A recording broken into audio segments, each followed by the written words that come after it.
Where do you find these stories? I mean, honestly, the beginning. So I would say like call it early 2020 to relatively recently. Like within the we've professionalized in a huge way in everything now.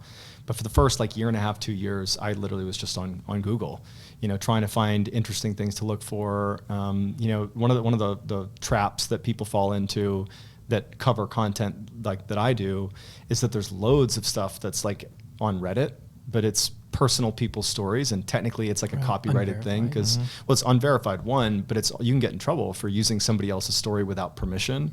This didn't necessarily happen to me, but Reddit is a place that people go and find content, but it's not a successful way to find content, but a lot of people do it. It's a little sketchy. I basically wanted to find news. I wanted to find stories that you had public news sources about them.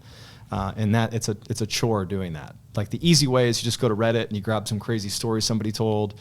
But early on, I really wanted to make sure that I was not going to get sued.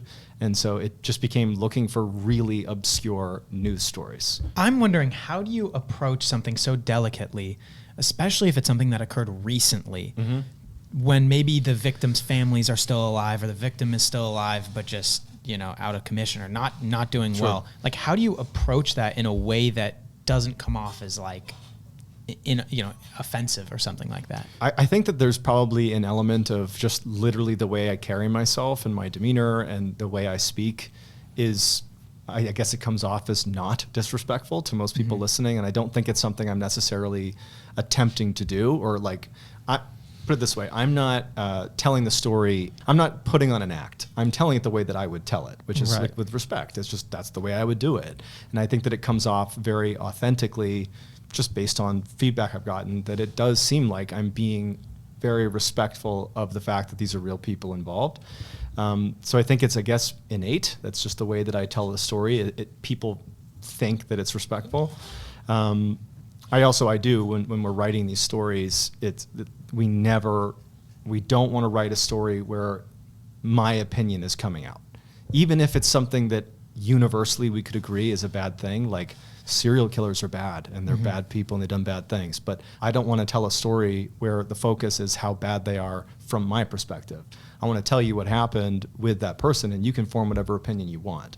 And so that is probably one way that it comes off as more respectful, because it's, if you watch any video that we've put out or listen to podcasts, it's very difficult to find an instance where you can tell how I feel about a particular subject. And that's because the writing is done to be very neutral and the story carries the whatever opinion you want to have. But then you mentioned about how do we handle more recent stories. We do actually try to stay away from stuff that's either developing, like that we don't have an answer yet, it's ongoing, or it literally just happened. It's tough to sensationalize something that's literally playing out live. And so when we do that, we will reach out to the families, to the victims, like especially now. I mean, not to like toot our own horn, but we're big enough now where like if I post a story about someone and it's ongoing, like they're gonna hear about it.